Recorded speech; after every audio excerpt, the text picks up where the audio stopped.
Le film commence dans l'espace, où deux vaisseaux spatiaux sont en plein milieu d'un combat laser acharné lorsque, soudain, l'un des vaisseaux ouvre un trou de verre et le traverse juste à temps pour échapper à son ennemi. Ce vaisseau s'approche maintenant de la Terre, et sur son chemin, il détruit un satellite. Le vaisseau semble endommagé, et l'alien, qui appartient à une race connue sous le nom de Predator, s'échappe dans une capsule de sauvetage avant que le vaisseau ne commence à tomber. Pendant ce temps, dans une jungle mexicaine, le sniper Quinn McKenna est en mission pour capturer des membres d'un cartel. Au moment où il tire son premier coup, le vaisseau Predator s'écrase enfin, envoyant Quinn rouler au loin. Lorsqu'il se réveille quelques secondes plus tard, il investigate le site du crash et découvre une partie de l'armure du Predator. Soudain, Quinn est surpris par son coéquipier Dupré, qui lui prête un sac pour qu'il puisse emporter l'armure. Pendant que Quinn essaie le brassard, ils entendent un bruit dans les arbres et voient le corps d'un autre coéquipier suspendu à l'envers à une branche. Puis, le Predator apparaît aussi, et les soldats tentent de lui tirer dessus, mais il se déplace trop vite et utilise un camouflage, rendant les tirs inefficaces. Le Predator riposte et tue Dupré, mais lorsque Quinn s'approche, le brassard s'active et tire quelque chose qui assomme l'alien et tranche le corps suspendu en deux. Tout le sang qui tombe rend le Predator visible à nouveau, alors Quinn attrape ses sacs et s'en va. En chemin, le brassard libère une petite boule que Quinn attrape. Bientôt, une équipe spéciale dirigée par Trager arrive pour récupérer le Predator et tout ce qui peut être sauvé du crash. Les instructions de Trager indiquent qu'il connaît cette race alien. Le matin, Quinn arrive dans une ville proche et fait sortir tout le monde d'un bar en montrant son arme. Puis, il paye le barman pour envoyer son sac à la maison de son fils. Il garde la petite boule, et lorsqu'il réalise qu'elle peut le rendre invisible, Quinn l'avale avec une boisson. Pendant ce temps, le fils de Quinn, Rory, est dans une classe, observant des garçons jouer aux échecs. Il est autiste, donc il est souvent ignoré par ses camarades ou moqué. Dans le couloir, deux garçons plus âgés déclenchent l'alarme incendie, et tout le monde panique pendant que Rory, submergé par une surcharge sensorielle, reste en arrière, effrayé. Les deux garçons entrent dans la classe, renversent toutes les pièces d'échecs, et se moquent de Rory avant de partir. Une fois l'alarme arrêtée, Rory remarque les pièces tombées et les replace exactement là où elles étaient grâce à sa mémoire exceptionnelle. Plus tard, à la maison, le facteur apporte à Rory le colis envoyé par Quinn. Dans un parc, trois agents spéciaux approchent le docteur Kazay et la forcent à les suivre, sans donner d'explication avant d'être dans la voiture. Ils lui montrent des photos de la capsule de sauvetage écrasée et du Predator, lui disant qu'ils ont déjà visité la Terre à d'autres occasions et que les visites se sont intensifiées. Le soir, la mère de Rory, Emily, apporte des masques pour qu'il aille faire la chasse aux bonbons, mais Rory refuse, car les mauvais garçons le reconnaîtront de toute façon. Ensuite, Rory va au sous-sol et ouvre le colis, trouvant l'équipement du Predator, qui le fascine immédiatement. En inspectant le brassard, celui-ci s'active soudain, et Rory commence à l'utiliser comme un ordinateur. Pendant ce temps, Quinn a été capturé et subit maintenant une évaluation psychologique pendant que Trager observe, et Quinn peut dire qu'ils veulent tout garder secret. Puis, il est placé dans un bus avec d'autres prisonniers qui se comportent de manière assez étrange. Ils le taquinent beaucoup et ne le croient pas quand Quinn dit qu'on le fait taire parce qu'il a vu un alien. Alors que le bus s'éloigne, Kazay arrive et rencontre Trager et son équipe de scientifiques. Elle est surprise de découvrir qu'il possède toutes sortes d'objets aliens, et surtout, un Predator qu'il garde sous sédation. Après avoir passé la décontamination, Kazay est autorisé à examiner la créature de plus près. Trager explique qu'ils ont surnommé la race Predator, car il semble aimer chasser, et que des études récentes révèlent que celui qui dort a des traces d'ADN humain sur son corps.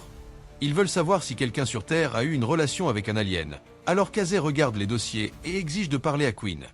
Bientôt, le bus reçoit un message qui le fait revenir. À ce moment, l'autre vaisseau de la poursuite initiale ouvre aussi un trou de verre et arrive dans le ciel terrestre, apportant deux chiens aliens et un Predator qui captent maintenant le signal du brassard de Rory. L'armée détecte la présence du vaisseau et envoie deux chasseurs à sa poursuite, mais ils ont du mal à suivre la technologie alien. Soudain, dans l'installation, le Predator se réveille. Les scientifiques tentent de le retenir, mais il est trop fort et se libère rapidement pour commencer à tuer sans pitié. Pendant que le chaos envahit la pièce, Kazay attrape un pistolet tranquillisant d'un garde-mort et vole un échantillon alien avant de s'enfuir. Le système de sécurité ne veut pas ouvrir la porte sans passer par la décontamination, alors Kazay doit d'abord passer par la douche.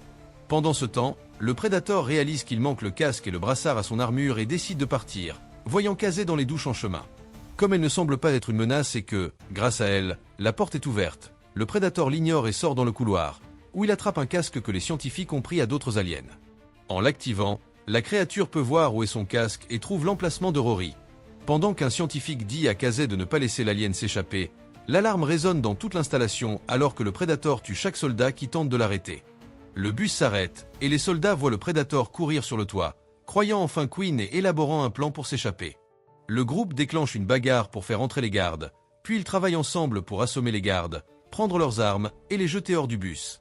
Casey et le bus commencent à poursuivre le Predator, qui, à ce moment, voit l'autre vaisseau passer avec les deux chasseurs et les suit. Casey saute du toit et atterrit sur le bus pour tirer sur l'alien, mais elle se tire accidentellement dans le pied. Ensuite, Quinn essaie d'ouvrir le feu aussi, mais le Predator détruit un pneu et fait arrêter le bus. Pendant que les gars cherchent un autre véhicule, les deux chasseurs continuent d'essayer d'abattre le vaisseau, mais il devient soudain invisible et détruit les deux chasseurs en quelques secondes. Casey est presque tué par des gardes, mais les gars ont trouvé des motos et la sauvent juste à temps avant de s'échapper enfin. Le Predator se faufile à l'arrière d'un camion et tue les soldats alors que le véhicule quitte aussi l'installation. Non loin de là, l'autre alien atterrit enfin et envoie ses chiens chercher son ennemi. Pendant ce temps, les soldats se cachent dans une chambre de motel et attendent que Casey se réveille. Lorsqu'elle le fait, elle pense être en danger et attrape un fusil, mais Quinn l'arrête rapidement et explique qu'ils sont de son côté, que c'étaient les hommes de Trager qui ont essayé de la tuer pour avoir volé l'échantillon.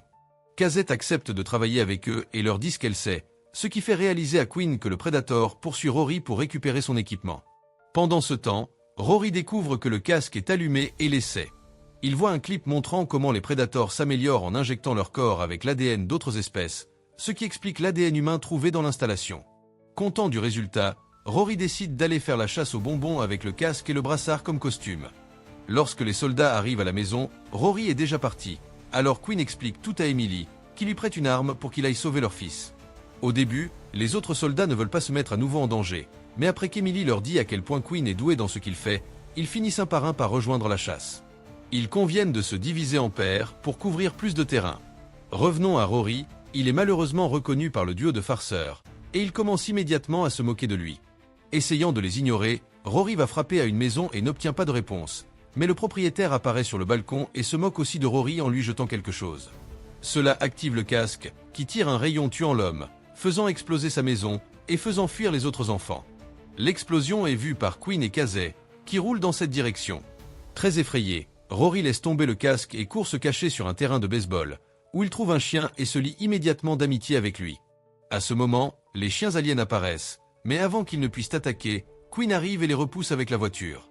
Bientôt, le reste de l'équipe arrive aussi, et pendant que Casey emmène Rory, les gars ouvrent le feu. Quinn court lorsqu'un chien le poursuit, mais après un peu de course, il parvient à faire exploser la bête en tirant quelques grenades dans sa bouche pendant que l'autre est abattu. Puis, Casey prend des échantillons, seulement pour être interrompu par l'apparition soudaine d'un Predator, qui attrape net les menaces de le tuer pour faire jeter leurs armes au groupe. Ils obéissent, mais Quinn attrape rapidement son arme à nouveau et tire sur le Predator, le faisant relâcher net. Ensuite, tout le monde court se cacher dans l'école de Rory juste avant que l'alien fasse exploser la porte d'entrée. Sachant ce que veut le Predator, Quinn prend le mini-ordinateur du brassard de Rory. Le Predator les trouve et attrape Quinn par le cou, alors Quinn rend l'appareil. Avant que la bête ne puisse réagir, l'alien lâche Quinn et tombe par la fenêtre. Il s'avère qu'il a été tiré par l'autre Predator. Alors que les humains s'éloignent, les aliens s'affrontent, et le plus grand Predator gagne facilement en écrasant le plus petit dans une voiture et en arrachant son crâne et sa colonne vertébrale. La police approche, alors le Predator regarde les identités des humains sur l'appareil avant de devenir invisible pour s'échapper. Ensuite, Quinn appelle Emily pour vérifier qu'elle va bien, mais des agents du gouvernement la surveillent, alors elle détruit son téléphone pour les empêcher de rejoindre son mari. Pendant ce temps, Trager et ses gars trouvent le corps du Predator, et Trager détermine que le plus grand Predator chassait celui-ci pour quelque chose qu'il avait volé. Il veut cet objet qui semble si important, et pour trouver le vaisseau, il réalise qu'il doit trouver Rory. Revenons au groupe, ils se cachent maintenant dans une grange, et en regardant l'échantillon, Casey confirme que les Predators s'améliorent. Soudain, ils entendent des bruits et découvrent que l'autre chien a survécu aux grenades et les a suivis ici, mais Nettle ne les laisse pas tirer, car il se comporte comme un chien et pourrait être utile. Casey essaie de communiquer avec lui, mais à ce moment, Trager arrive en hélicoptère, alors elle jette quelque chose pour que le chien aille le chercher et se cache. Le reste du groupe se cache aussi pendant que Trager demande à Quinn et Casey où est le brassard. Comme ils refusent de répondre, les agents frappent Quinn pendant que Trager interroge Casey. Il explique que les Predators savent que la race humaine détruit la planète et n'a plus beaucoup de temps, alors ils collectent le meilleur ADN avant que nous ne disparaissions. À la maison d'Emily, les agents fouillent à la recherche de l'équipement alien lorsque, soudain, le Predator fait irruption. Emily se cache pendant que l'alien tue tous les agents en quelques secondes, puis regarde le bureau de Rory pour découvrir une carte avec l'emplacement du vaisseau. Cette même carte est actuellement dessinée par Rory, et l'agent qui le surveille s'en rend compte rapidement, alors il informe Tragère. Immédiatement, Tragère emmène Rory dans l'hélicoptère, laissant seulement quelques hommes pour tuer le duo. Quinn bat facilement 2 d'entre eux avec ses compétences expertes, et lorsque le troisième est sur le point de tuer Casey, le chien apparaît et vomit une grenade. Casey utilise la distraction pour frapper le gars avec une chaise, puis elle saute avant que la grenade n'explose. En sortant, Quinn rencontre Nebraska en train de tabasser le dernier des gardes. Puis, il retrouve Casey, et quand il se demande comment s'échapper, le reste de l'équipe arrive en hélicoptère pour les emmener pendant que le chien les suit au sol. Bientôt, tout le monde arrive sur le site de l'autre vaisseau. Tragère fait déverrouiller la porte par Rory, et ils entrent, où Tragère ordonne à ses hommes de tout prendre. Soudain, l'un des agents est repoussé, et il est révélé que Quinn les a suivis en utilisant le dispositif de camouflage de la boule. Après avoir tué ou assommé tous les gardes, Quinn capture Tragère et le fait sortir, où le reste du groupe abat quelques agents ennemis pour entourer l'endroit. Soudain, l'un des amis de Quinn est attaqué par le Predator, mais avant de mourir, il parvient à tirer une fusée éclairante. La distraction permet à Tragère de frapper Quinn et de s'enfuir, ce qui déclenche une fusillade entre les hommes de Quinn et ceux de Tragère. Quinn se cache avec Rory et lui donne le dispositif de camouflage pendant que le Predator saute et tue la plupart des hommes de Tragère, provoquant le retournement et l'explosion d'une Jeep à proximité. Puis, il entre dans le vaisseau et envoie un message par les haut-parleurs qui fait mal aux oreilles de tous avant de commencer à traduire. L'alien explique qu'il est venu pour détruire le vaisseau et que personne ne peut l'avoir. Il veut aussi McKenna comme son trophée, car il est le meilleur guerrier du groupe. Le Predator termine le message en déclenchant un minuteur pour détruire le vaisseau. Quinn et Tragère conviennent de mettre leur conflit de côté pour travailler ensemble. Tragère essaie de prendre quelques objets aliens avant de partir, mais le chien l'en empêche immédiatement. Les deux équipes se cachent dans la forêt, et le Predator quitte le vaisseau juste avant qu'il n'explose enfin. Quelques secondes plus tard, après, les humains entendent un bruit étrange, et soudain, une arme Predator vole, coupant le bras d'un agent. Tragère tire sur le gars, le considérant inutile maintenant, alors le Predator vole le corps pour se nourrir. Les équipes commencent à reculer tout en ouvrant le feu, et 2 amis de Quinn décident de jouer les appâts.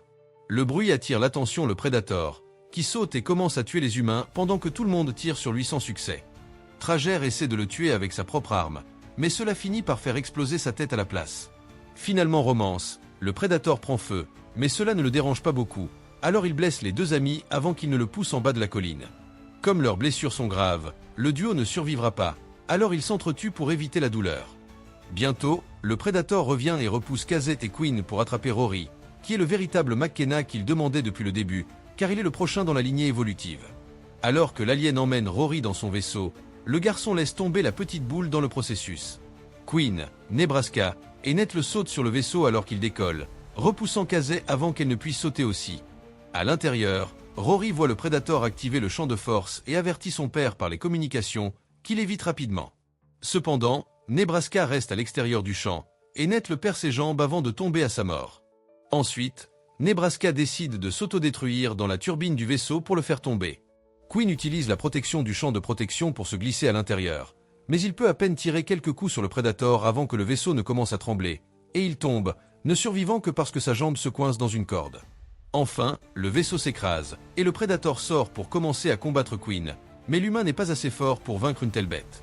Quand le Predator est sur le point de l'achever, il est révélé que Casey utilise le dispositif de camouflage et saute sur le Predator par derrière pour lui tirer dans la tête. Après être tombé, Quinn repousse l'alien du bord, où il perd son bras lorsque Rory active le champ de force.